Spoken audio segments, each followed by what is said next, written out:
is in. I do have a Intel chip, so I'll have to put it up through the computer. If you have a AMD Ryzen, it's way easier, where you can just plug it into like a OBD port or whatever, that canvas port, and that's what presented. Look at all the images, all the steps. I really love this. It's really nice. And you can buy this product with a camera as well, but I believe I told them not to send me the camera because I don't really need that. The packaging is just top notch.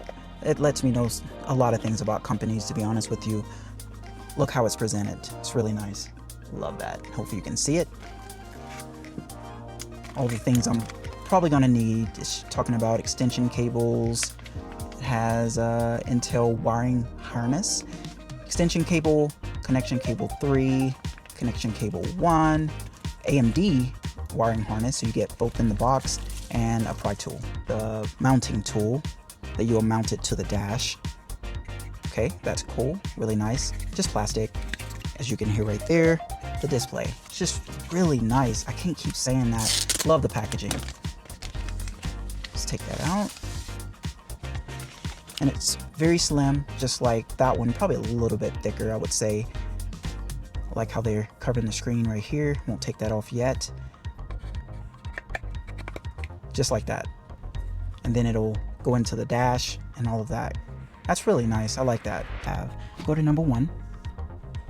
You'll see your battery percentage, your miles. You'll see the temperature, what gear you're in. Right now I'm in park. The current time, PSI, miles per hour, and a look at your car. And if I do this, you'll see the difference. I can go back to set, CarPlay, Android Auto, and that's it. What the screen does, it's a really good visual of blind spot. It will show you like you're driving on the road, and then on top of that, you will be able to, once the blind spot monitor is like yellow, it'll be on either side of the screen. You'll also get a visual of a car, which is really cool that they're in your blind spot. And once they're out of your blind spot, that car will disappear. It'll be on the left or the right hand side. I cannot stress how high def this screen is. UI 1, really nice. It shows a visual of the road and it shows the car in the blind spot. Go to UI 2, go back to the interface, and you see this one, don't show you no car, nothing. This is the cleanest display, but it still gives you a lot of information. It shows the speed limit right there.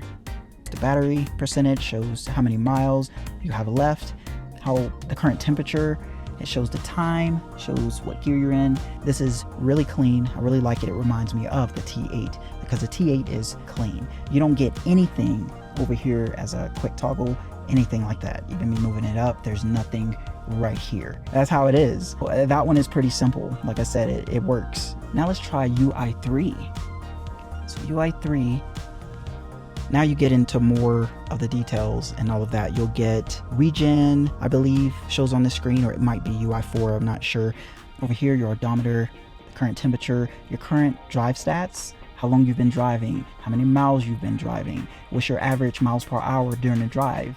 And all right here, of course, is your speed. It's really, really nice. But on this screen, you get as much of the visuals of the blind monitoring. You will get the symbol that pops up as well, and you get the time and the gears on the bottom right, of course, speed limit. This one, more modern to me. It gives you a lot of stats.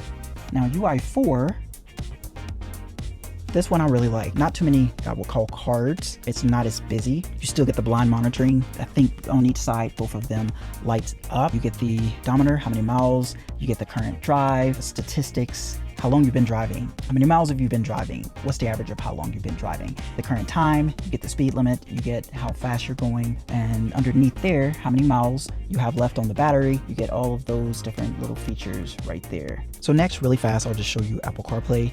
I have it on my phone, but I have it turned off for just a video purpose. But I'll go ahead and hit to turn it on. And it takes it a little bit, and then it goes straight to Apple CarPlay. Of course, it has a little home button where you go back to the main interface. But what I love about this design with CarPlay, look to the left, you still get lights, high beam, you get the speed limit, you get how fast you're going, you get current gear that you're in, you get the miles that you have left, and you get your battery percentage. You get a lot of information, but you still get a full screen. There's no lag. Whenever you're driving, it's just like having a regular, just built-in Apple CarPlay system. It's really nice, guys. I'm telling you, this screen is legit. With the new iOS 18 update, I can tell it what I want to click on. I'll say tap settings. See, I don't have to touch the screen. Tap wallpaper, tap settings, go home. And then without touching the screen, I can just say tap home.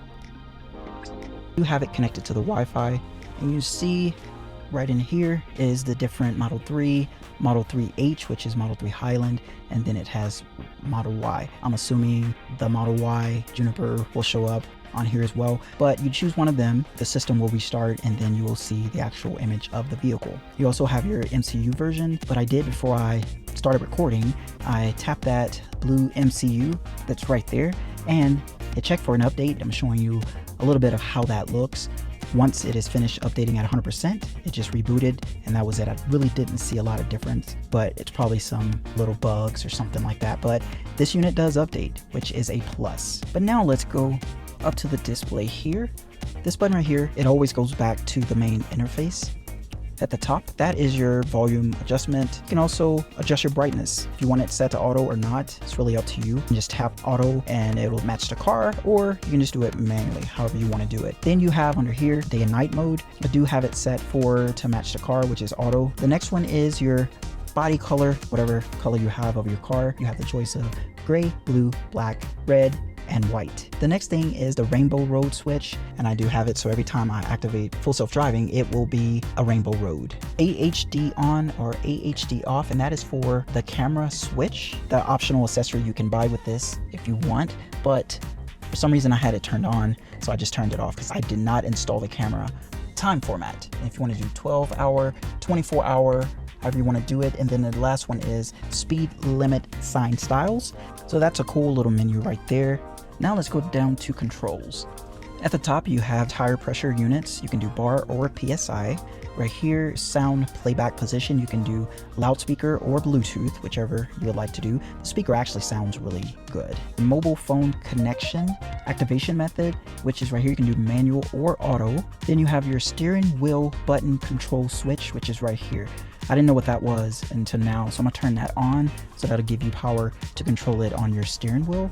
You have your left and right hand driver options, so I'm United States, so it's all on the left hand side, so I have left selected. Then underneath that, you have your temperature units, Fahrenheit or Celsius. Third down, side traffic warning display switch, so I have that turned on. That's for the blind monitoring, especially depending on what UI that you are on, that'll pop up. And the last one, AHD, and you can do it manual or auto, and that is how you want to open that front camera. You can have it done auto, or you can just do it manually if you have that option. Like I said earlier, I do not have the front camera. Let's go down to system. And this one right here is the language. I have English selected, of course. Then the next one over here is what UI that you would like to show on the display while you are driving.